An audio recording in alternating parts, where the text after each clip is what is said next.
Okay, the new parts are in. 2 rotors, or drum in hat,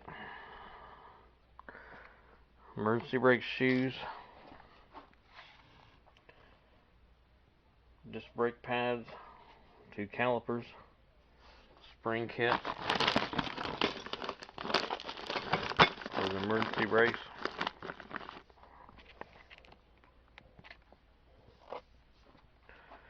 Now I just need to go ahead and degrease these rotors, get this stuff off of them. Inside and out.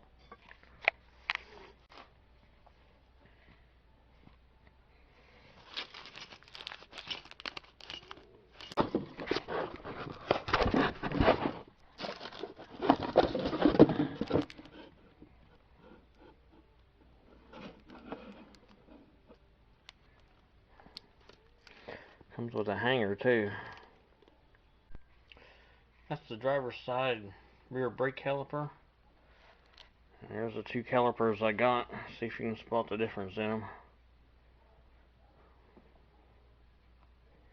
Yes, the bleeder's in the front on the passenger side, and it's in the rear on the driver's side.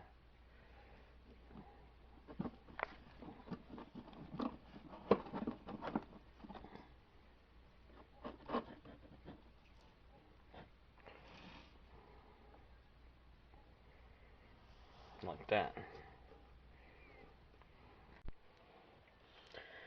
New calipers comes with new copper sealing rings to go around that banjo fitting. Do not recycle the old ones. You run a high probability of not sealing. First thing I want to do, I put the cap back on the master cylinder, and that slowed the dripping down back here, the draining of it. I'll take some brake cleaner and wash this bolt off. Get it free of debris. Let's take something, utility knife or whatever, and pop this copper seal off of it.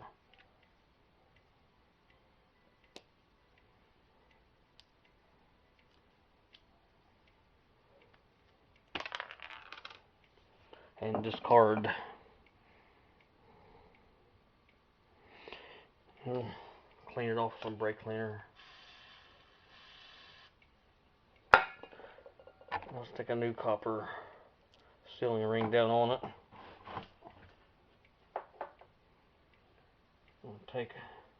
Pop this sealing ring off. Scrape any major debris off of it.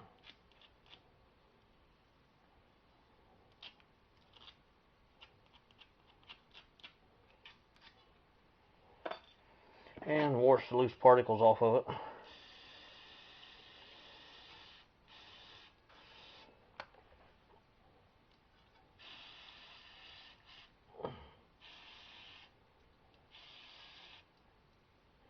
And check that the sealing surfaces is dirt free.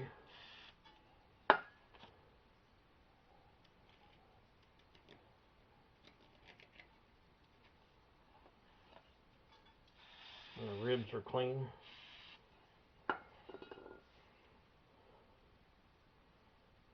I'll let that brake cleaner evaporate a second and get the caliper ready. I've pre-loosened the bleeder valve on this caliper. I'll pop the sealing cap out of it. Make sure it's clean. And just kind of hold your caliper like it's going to mount. We'll run the bolt with a sealing washer through the back side and put a new sealing washer on this side. Hold our caliper like it's going to mount. Make sure there's no dirt and stuff. And thread it. Push the block down on there.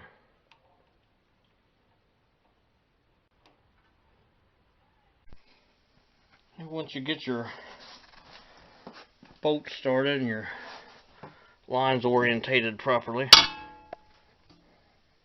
just snug it down so it doesn't leak anymore. And then fasten it so it's not hanging off the line. I'm going to let it sit there with the bleeder upright till some brake fluid comes out of it. There it goes. And then shut the bleeder off.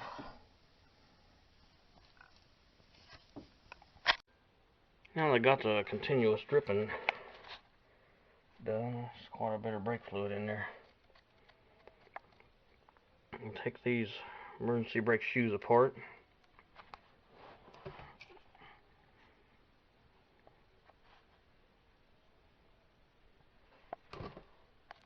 Springs, adjuster, and lever assembly.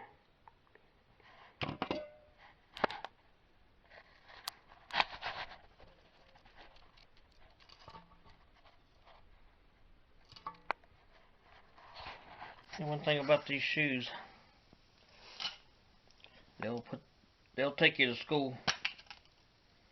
They're not very nice to deal with. I'm going to start this process off by taking this spring off at the self-adjuster. It's relatively loose since it's unadjusted. I'll just stick a screwdriver into one of the coils and pull down on it.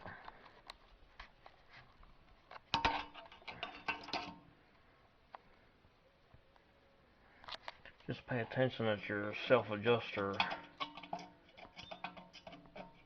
wheel is pointing down and it's to the front.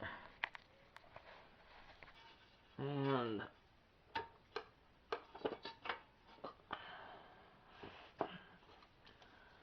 I got that spring off of there.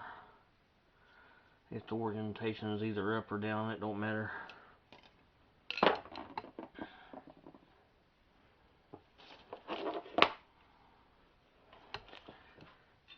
See if I can get that self-adjuster loose.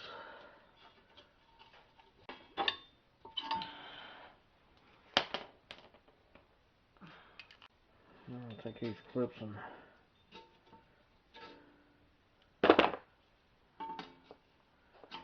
I'm in a position to get them out of there. Push down on it, the outer plate, and then pry up.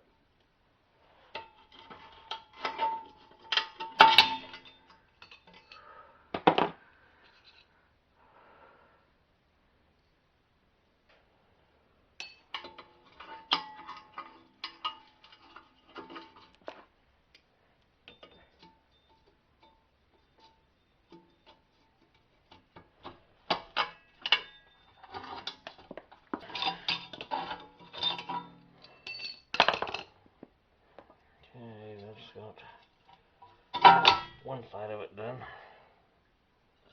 It's a finger getter too. There's two springs, one on the back side and one on the front side over here on this actuator lever. But I've weakened their tension by shortening the distance here on the shoes.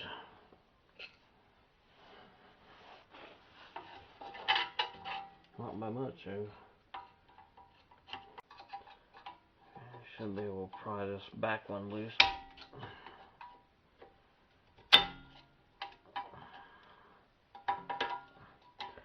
Just push it on through. There's one. I only leave one with tension on it. Probably work with that a little better.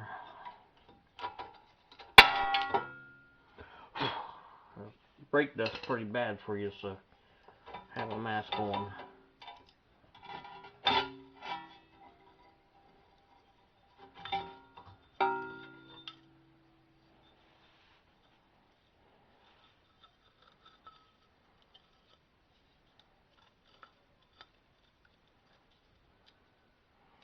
The springs are orientated like that. Here's the adjuster lever.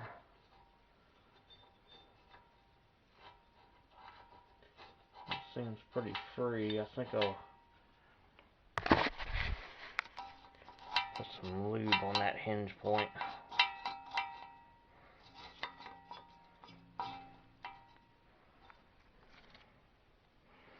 I need to grease the pad here, and probably here and there.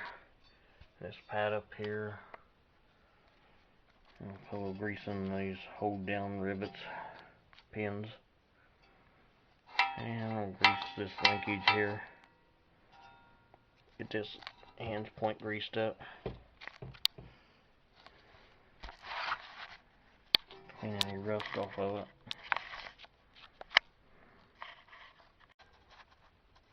Offhand, this is a linkage out of there.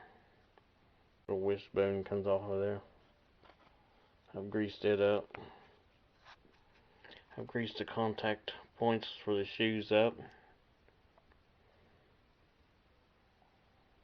This all collapses in through this top part between this arbor plate, and it'll go back in there.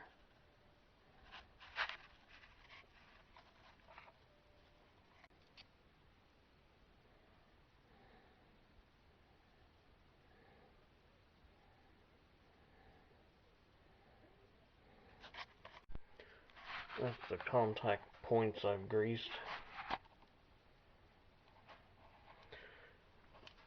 Like I say, with no tension on this, you can just remove that hook out of the back of the arm back here and straighten that whole piece out, and it comes out through the top. I've greased the pads and the pins. And shoes are going to lay in those slots. I'm going to put the back spring on the shoes first on this side. First thing I want to do is compare these shoes to the original ones in size, holes, and shape.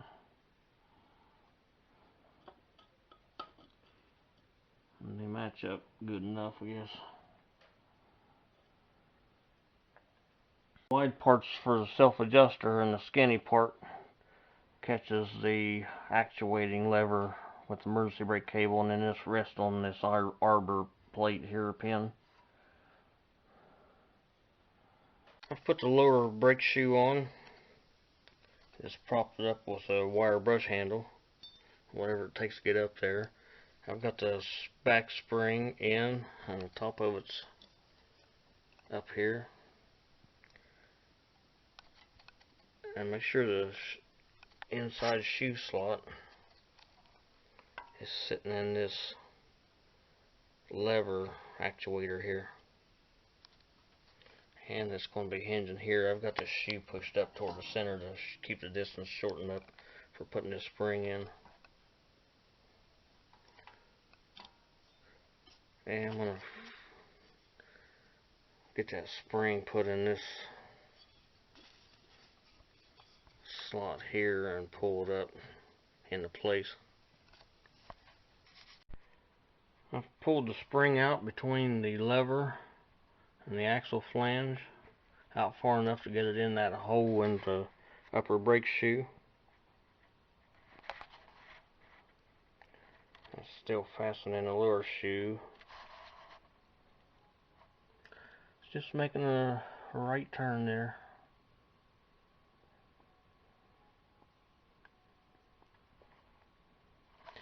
Now I just need to pull the shoe up into place.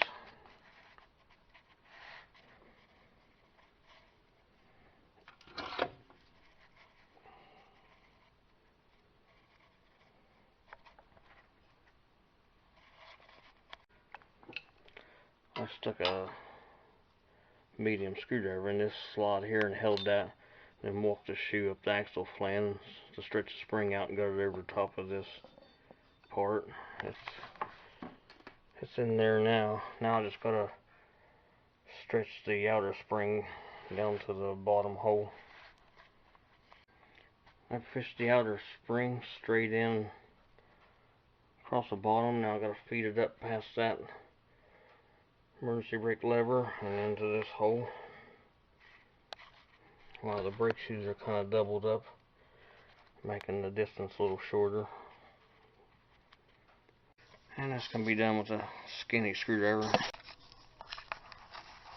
I just need to push it back into the slot now. Okay, the two springs are engaged.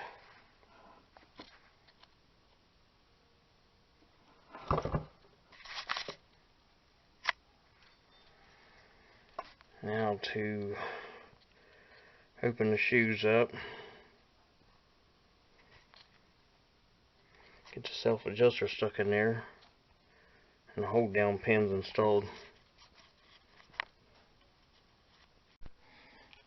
I installed this bottom hold down pin and clip, and pulled the top shoe up and got the self-adjuster in there. Now I need to install the top hold down pin.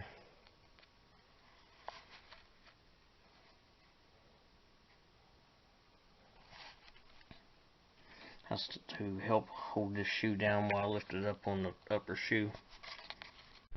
Got the top one in. I ended up taking a big screwdriver while pushing down on the outer edges with a pair of needle nose and holding it down with this screwdriver behind the axle flange, and then taking the needle nose and twist that head on that sideways. Now just put the little spring on the adjuster. Alright, that looks pretty good.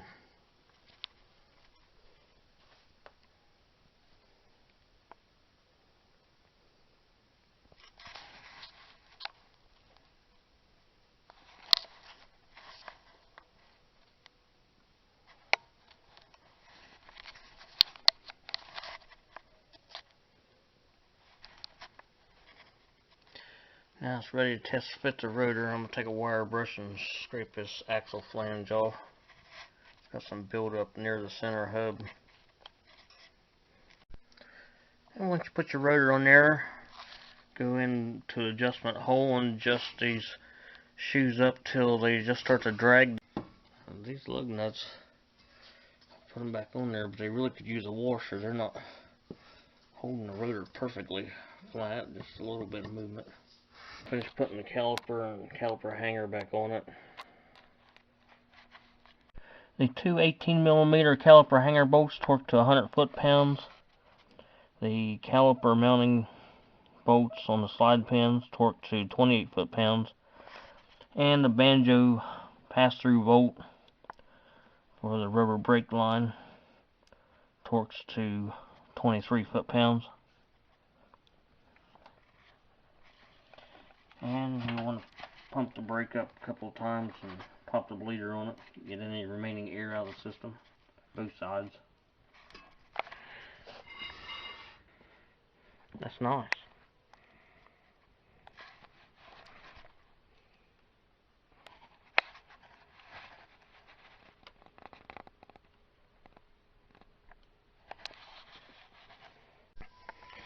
This is the passenger side assembled.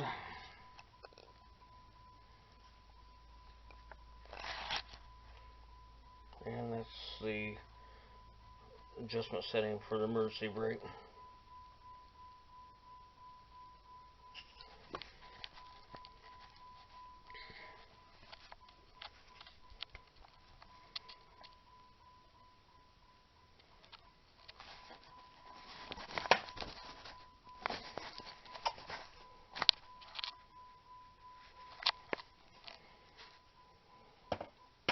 Be sure to keep the grease off your shoes as far as handling it or hitting these contact pads with the shoes in the back.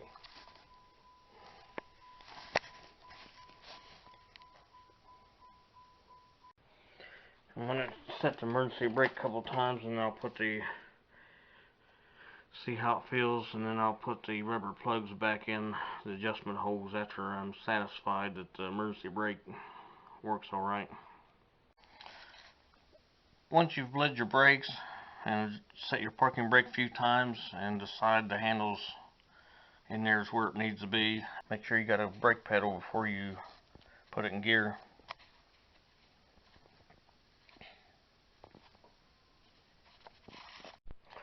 And insert your rubber plugs back in the rear back brake plate. It covers up your emergency brake shoe adjuster wheel.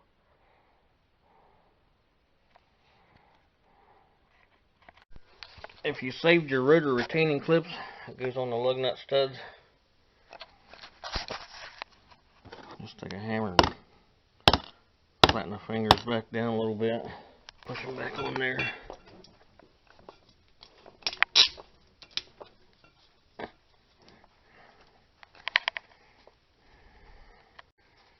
Like that.